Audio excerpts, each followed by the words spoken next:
and the leaves will slowly die off and will create a sad and depressed plant. Hello everyone, I'm Adina from Plants But Better, and today I'm talking about this notorious plant that probably everyone knows about, Syngonium Podophyllum or Arrowhead plant. This plant is so easy care that you can grow it massively in just a few years. Let me put a picture right here just so you know. I have with me the mother plant and one of the propagations from the mother plant, and I will be showing you today how to take proper care of it. We have a care meter on our website in which we classify how easy it is for you to care for a plant, and for Syngonium right here a 9 out of 10 will be the minimum. For me, personally, I never had a problem with this plant, so for me it's a 10 out of 10, like you. But I don't know for sure what are your home conditions, so let's just say it to be like super precise. Let's just put it on 9 out of 10 for now. Okay, so light. Where should I place this plant? I'm just saying it right now that this plant needs a lot of bright indirect light. The better the light, the better the growing. If you want to achieve that massive plant that I just showed you like a bit earlier in the picture, you need to give this plant the best amount of light you can get. If your plant is lacking light, it will look less bushy and the vines will actually get leggy and the leaves will slowly die off and will create a sad and depressed plant, which you don't want to achieve. So also, if your home doesn't have the proper light conditions, you can definitely help it with some grow lights. I tried that as well. Actually, the propagation is grown with grow lights, and as you can see, it's growing quite well. This plant needs a shitload of light. Just remember that. Okay, what about watering? From my experience, Syngonium actually likes its soil a bit moist, but don't overwater it. Not too wet, but not too dry either. Just check the soil every time you water it. The top 3 to 4 centimeters or 2 inches should be completely dry before you water it again. You want to avoid root rot as well, because in my experience, every plant is sensitive to root rot, and overwatering leads to that. Oh, and by the way, if your winters are very cold and your room temperature is not quite amazing, you should water it way less than the usual. So for my plants, I water this one, which is in a smaller pot, maybe once every 2 weeks during winter and once every week during summer. And the mother plant, which has more soil, is watered maybe once every 10 days during summer and once every 3 weeks during winter, because Eastern European winters are slightly cruel, so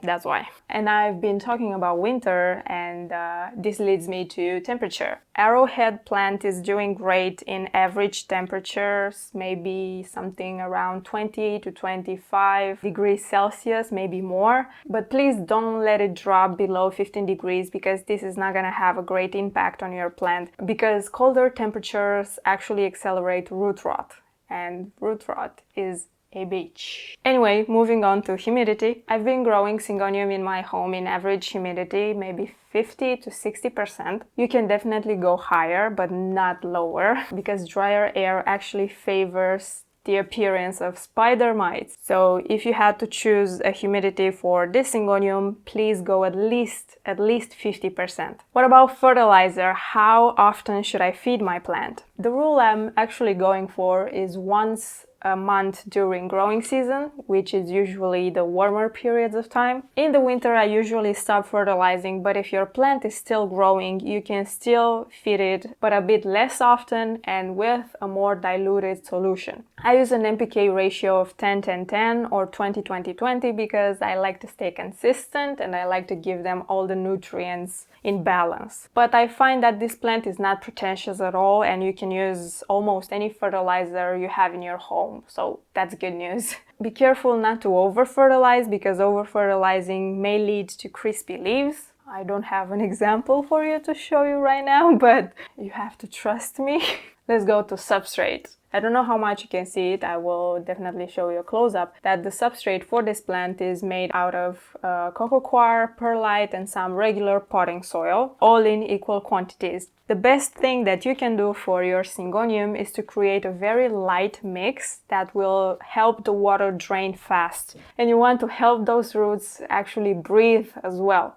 So the lighter the substrate, the better. I'm not saying you have to use the same exact mix that I use, but if you have at your disposal just regular potting soil, consider adding at least some perlite, because this will make a difference. This will definitely keep your roots happy and healthy. Great, what about plastic versus terracotta? I'm a big candidate for plastic for the bigger pots because I'm usually clumsy and I want my plants to be safe. And terracotta for smaller pots. I don't have with me a Syngonium in terracotta right now, but Syngonium likes its soil to be a bit moist. And terracotta actually helps evaporate water way faster than plastic does. That's why I don't keep my Syngonium in terracotta. I'm not saying it's impossible, you can definitely try it, but you have to pay attention to your substrate to stay moist along the way. Okay, now I kind of made a mess here, so I'll go back to the pot.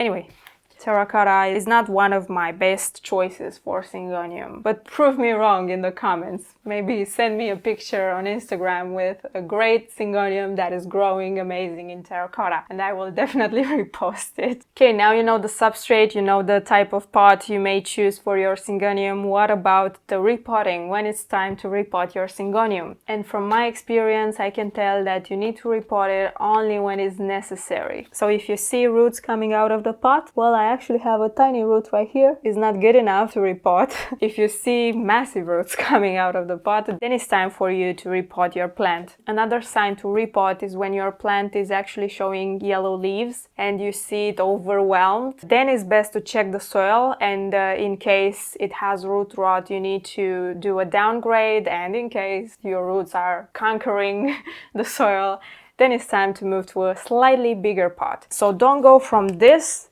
to this. Don't do major changes because the roots won't do well in a shitload of substrate. Again, root rot, my worst nemesis. Great, what about propagation? I will actually make a separate video about propagation if I haven't already. But the easiest way to propagate your Syngonium is to cut a stem below the node. And if you see some aerial roots, that is even better. And after you cut your stem, you have your cutting, place it in water, and then just wait for the new roots to come up. And when the root system is strong enough, choose your favorite light mix. And there you go, you have a new propagation from your plant. Another way you can propagate your Syngonium is by air layering. We'll definitely have a separate video on that as well. And the last one that I could think of is by leafless stem cuttings. This can be applied when your plant grows leggy. You can cut your leggy vine into segments that will contain at least one node, place them in a clean container with some sphagnum moss or maybe some coco coir, that works as well. Spray them with a bit of water to make the soil a bit moist, place it into a zip bag, and then just wait for a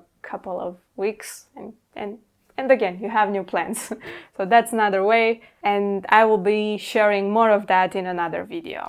Okay, so what about pests? I talked a bit about spider mites. Those can be a problem for Syngonium. But then again, if your humidity is above 50%, the chances for spider mites are a bit lower. However, you can still get those. And the best way that you can prevent your plant to get pests is to inspect it every time you water it. I did get spider mites at some point with Syngonium on a smaller plant, but I spotted in time, I did the right treatments, and the plant just lost a couple of leaves. But overall, it recovered quickly because Syngonium has a great, amazing growth rate. I mean, you can get this plant massive in no time with the right amount of light. Now let's see if this plant is toxic or not. And unfortunately, Syngonium is not pet friendly. So please keep it away from any curious pets because it can cause irritation and maybe some other nasty side effects. And it's best to just avoid the situation. Okay, so that's kind of it. If you have more questions about Syngonium, please leave them in the comments. I'll make sure to answer as much as I can. And until next time, take care of your plants. Okay, bye.